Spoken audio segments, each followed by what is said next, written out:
Mark, introduce yourself. Hi, I'm Mark Citron. I live in Calabasas, and I spent 2 summers working on the SS United States. Wow, that's incredible. What was your job on board? To start with, I was a night porter for uh, two trips across and back, and the second year I graduated to a day porter. Being a night porter is very hard. So as a night porter and then as a day porter, what were your tasks? What were the duties that you did? Principally, I did a lot of floor buffing. Okay, okay, all right. So I buffed the floors in the hallways, second class, Hmm. and I buffed the lounge, the second class lounge. I emptied the ashtrays and took the butts out of Probably a the never-ending ashtray. job. Well, it was a never-ending job, but it wasn't a hard job. None of the jobs were really hard, but you just couldn't do them too fast. Right. You kind of had to take your time Sure. and make it last for the entire 8 hours that you were on. Right. But it was good. And so what you said 60, 68? 67, 68. Okay. So I was 18, you were there 19. just a year before the ship was taken out Exactly. of I had service. no idea that it was going to be taken out of service. Did you already work for United States Lines? No. Okay, so That's you didn't transfer from another ship. That's a story. So I was there with my friend Pete Salisbury. Pete Salisbury's uncle, which I think was Nate Salisbury, was vice president of the United States. Oh my gosh. Okay. So we had this idea that we could, he could get us a job, and on the management side, that was easy, right? And that I think he had to pull some strings on the union side, Okay. but we we worked together for 2 trips first summer and one trip next summer. It was a great, magnificent experience, even Wow. as a crew member. Yeah. I think the biggest disadvantage is that it only stays a couple of hours to overnight. Right. You had to be back on that ship, or that ship would leave without you. That's right. That's right. And I'm sure that there were a lot of crew members that they were left behind. There might have And they been. were no longer crew members probably Right. at that point. So we went down to the Union Hall, in Battery, National Maritime Union, every day for weeks. And they had a big blackboard. Have you been to the NMU Union Hall? No, no, Okay. Have you been on the ship? no, Oh, okay. no, I haven't yet. Feel That's- for it. Okay. Oh, yeah. Hey there. So they have a big blackboard with all the ships that are coming in, Okay. and all the jobs that would be available. But it really was the only chance we ever had was the United States. Oh, They wow. weren't going to hire us for the Rotterdam or any of the other ships. Yeah. So I lived on Long Island. You from New York? No, I'm from Okay. California. Okay, because my wife was from California. We lived in Levittown, Okay. took the train to Jamaica, Okay. changed trains because the Long Island Railroad was not electric, and only electric trains can go into Manhattan. Right. Changed trains in Jamaica, went to Penn Station, and went down to Union Hall every day until it closed. Wow. And it was kind of, if we were smarter, we would have known there was, when was really the opportunities and when there wasn't. Yeah. So, and there's a lot, it was very boring there in the Union Hall. It was a big open space. There might have been some chairs, I guess. And we just waited until they would announce. And then he'd say, well, there are jobs for 5 porters or 15 porters. And you'd throw your union card up there. And if you were selected, and most times we weren't selected, Yeah. we get to be on that ship. So, what other ships did you work on? Did you work on any others besides the United States? Just the SS only United States. Just Wow. the SS United Well, States. if you had to pick one, that would be the one as a you would be summer. on. Yeah. I would have taken Wow. anything I could possibly get, but the United States was something really special. And Yeah. I had just graduated from high school. And kind of just, I was talking to my parents and friends, and this seemed like a big thing to do. Yeah. I'd never been out of the country. Right. Probably had never been out of New York except for New England. Yeah. All right, Stephen, maybe you might know this yourself. Moonzer has a couple of statements. He says that NCL once put an offer to buy the SS United States and change her appearance to a blue color similar to the SS Norway. You know anything about that? Well, I know that Norwegian Cruise Line was interested in running the running the United States. They were going to go with a different appearance. Yeah, they didn't want to go with the red, white, and blue funnels. But I did. We were looking at that point. I think any opportunity to get the United States back into service would have been nice. Right. Yeah. We could buy it back again afterwards. Yeah. And then they looked at it and not enough. Too much money for to get it back into operation. So, but we still have it. Still have it. We'll see what So happens. what did you do after 1968?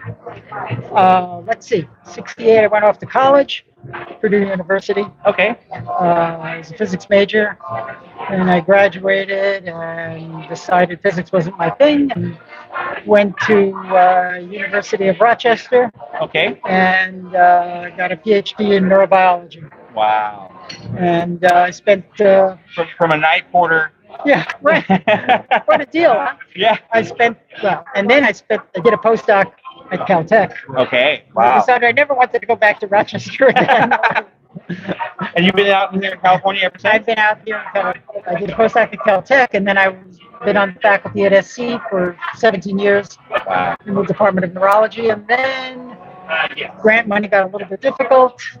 I decided it was time to change. And at that time, I was also doing some consulting in information systems and consulted for a firm in North Hollywood called IPC Healthcare, and became their vice president. And we took that company public. Wow. And I stayed with them until they got bought, and then I retired. And have you kept in focus with the status of the United States ever since? Oh, yes, I have. All right. I really have, and it's always been a great thing to do. And I talked to my friend Pete Salisbury, who's in Maine, and we talk sometimes about what great times we had. Yeah. We didn't know anybody else on there, but it was pretty amazing, and it was a big growth thing, in terms of usually when you have a job, you have fond memories, but it doesn't stay with you. You think, oh yeah, I had it, but with a ship. With a ship, it's an experience. It's not just a memory. It becomes part of you. And not just the ship, but you got a chance to go to Southampton, you got a chance to go to Le Havre, you got a chance to go to Bremerhaven, and that was pretty cool. I don't know if I mentioned here, the only downside is that the ship leaves fast. I mean, it was only there for a couple of hours or overnight. Right. You had to get back to the ship in time, otherwise, you were stuck there. When did the record-breaking part of the fastest? Were you there at that time? No, well, I was there afterwards. Okay. So it must have been much before, because I remember them bragging about it on the ship. Bragging. Yeah, and it was a fast ship. It was 5 days, I think, over, and from New York, it's a 5-day hour change. Yeah. So every night you moved ahead 1 more hour. Right. And coming back just the opposite. So it's a little disconcerting. Yeah. Now, did you ever sail on the Queen Mary? No. I never sailed on another ship other than a Celtic. And it was just those 3 transatlantic crossings. And the SS United States, did it carry a lot of celebrities, a lot of people? Other people have asked the same question, and And when you're in the second class cruise, they don't want you to meet celebrities. They don't want you to even go to the decks where passengers were. Now, every once in a while, you'd be kind of roaming around, and some poor passengers from first class went through the wrong gate Right. and got stuck in second class. So they come up to you and say, can you tell me how to go? And of course I can. And I took them away to the first class cabins because it was, I'm sure it's that way. You would never think of it now, but right, there was a separate movie theater, separate swimming pool. It's like segregation. It was like, and of course, separate dining rooms. So we would take them to where the first class was. We let them through the gate because we got the key, and then they would tip us. So that was like big time for me. I actually looked way back. Coming here, I looked back at my Social Security. So for 2 trips, I think I made $300 and some odd dollars. Right. Wow. So did you ever pick a night where you're walking around saying, "Are you lost?" Yeah, well, first class. Follow me. not let's go." bad. There were a And lot. take them on a walk for a while. There and then were get a 'em lot to of their place. advantages, right? I mean, and I could kind of imagine to $50 myself, tip, you know? I was buffing the floors in the second class lounge, Yeah. thinking about, wow, wouldn't it be so cool to actually be a passenger here? Yeah, Right? yeah. And the dance floor there. I did my best to keep the floors nice. So is it very much true? I mean, we talk about the Titanic and things like that. Did they keep the first class, and then Strictly. there's second class? Oh my gosh, They absolutely. kept everybody separate. Separate movie theaters, separate swimming pools, separate everything. Everybody. And not only that, there were locked gates between them. Yeah. So you couldn't go from one class to the other. You couldn't go from second class to first class, unless somebody got you through What's the it like gate. today, like on a cruise ship? No, Everybody just wanders around. yeah, right? there are I no mean, classes, right? So- there's really no classes. Cunard is the only line that really does have a separation, Oh, and it's only by the type of suite that you get, and it's only by the dining room. There's a certain dining room that you would go to if you're a Princess Grill or yeah. if you're a Queen's Grill, but Yeah. that's it. The rest of the ship is all open to you. And on the cruise lines now, because we go on Princess several times anyway, they make a big deal of you can eat anywhere, anytime, That's right. go wherever Yeah. you want. It's a whole different world. Very unstructured. And to the young people that are watching, you're all getting, excited about the history of the Queen Mary. Just to share with us, a beautiful ship that was built, SS United States. Oh my God. SS United, absolutely gorgeous. Yet it kind of lived not a long life because you had the airplanes that came in and the That's part of planes. Okay. But you remember how many crew members there were and how many passengers there were? There's something like 2,000 passengers, 2,000 something passengers, and 1,000 crew members. It's unsustainable. So, and it was a union regulation that you couldn't decrease the crew. Wow. So I think, I don't want to offend anybody who's from the union, but I think that's part of the reason. And it's not just the United States. I'm sure it was all cruise ships. A lot of service, very high level of service, but economically not really sustainable. Yeah. So, Now you could get on an airplane and fly to here to and New that's York the in other 5 half of it. hours. And But, there, and of course the thing is, it's not getting there. It's not the destination, it's the trip. And on the United States, the trip is like a big vacation. And we still like cruise ships because it's like a mobile hotel. Still a part You of go it. to different Yeah. places, Yeah. you don't have to pack and unpack, everything stays there. So I'm sure that's what the first class was like. And it was marvelous looking ship. I mean, it's I bet. Just Now, beautiful. have you been back to the SS United States since? I don't get back to New York all that often. I haven't been back to New York probably in 10 or 15 years. Okay. Yeah. But I would like to. Yeah, that Matter would of fact, I had called and said I wanted to try and get to the 11, whatever tour you were on. And is it in New York or Philadelphia? Philadelphia. Okay. Philadelphia, right. Across the street from an IKEA. All the I same, guess. right. Yeah. Right, exactly. And I said, I wanted to get on this tour. And he said, well, I could definitely get you on. I said, oh, great. And he says, where do you live? And I said, Calabasas. He says, you mean you want to come all the way east to come, to get on the United States? I said, no, it's the Queen Mary, where the special. Oh, I hope you get back. That would probably be so special for you to get back. On that ship. It would be great to go on Oh, that ship. I bet you'd be able to say, I carved my name here somewhere. Well, it would be great to go down because, right, the crew is below the waterline. Right. I don't know if you've heard people talk about Times Square on the United States. Well, all the mail bags would be piled into the midship.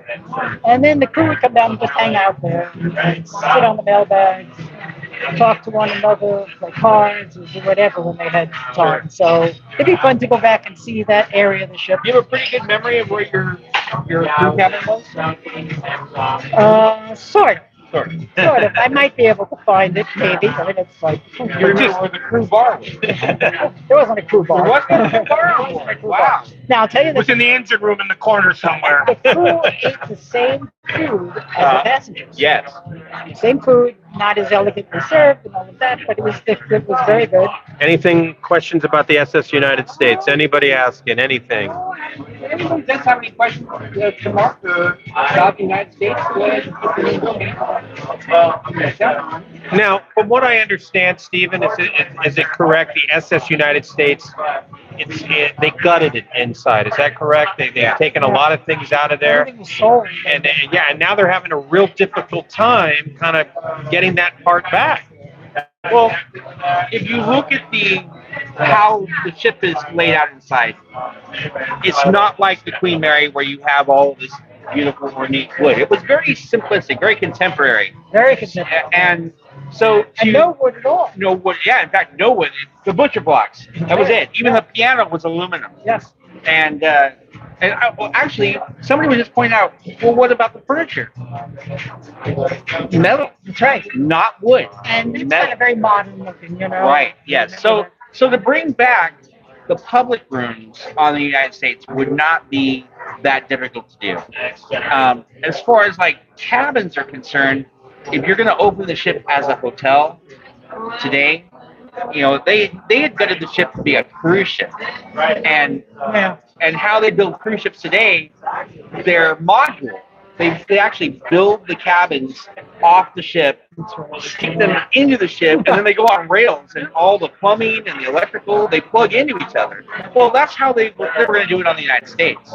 And so if they're going to do a hotel today, you would not want to have a hotel with the original fittings and all that. I mean, that's the problem that the Queen Mary has in some cases. Is, We actually stayed on the Queen Mary one night. Did you have problems? In dock. Yeah.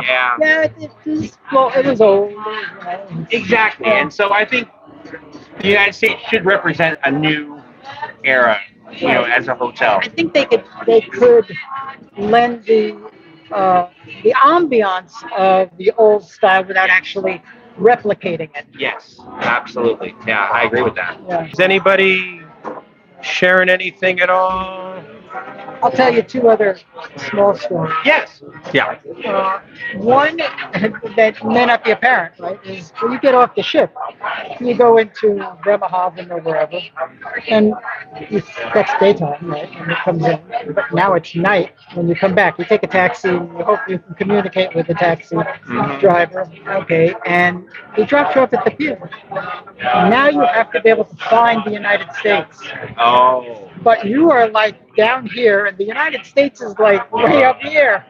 And they tell you, the crew tells you, when you get off, look at where you are. Remember how many stacks the United States has, because like the Bremerhaven has, the Rotterdam has a different number of stacks, and the Queen Mary would be in port, especially when a lot of the ships were in port. So. And if you went the wrong way down the wrong field, you lose a lot of time. Yeah. So that you may not get before they bring up the gangway. So that was always a tense time. And what was the other one I was going to talk about? Did you ever have to deal with seasickness? Everybody always asks that. Not really. When you work on a That cruise ship, was amazing. Even though it was the Atlantic, is it the design and everything? It was summer, yeah. And it was summer. It wasn't the winter Atlantic, but it was summer, and it was pretty good. Buffing the floors was a little bit of a challenge at night because people were sleeping, and if the ship rocked and you weren't paying attention to your buffer, you'd smack it into the wall.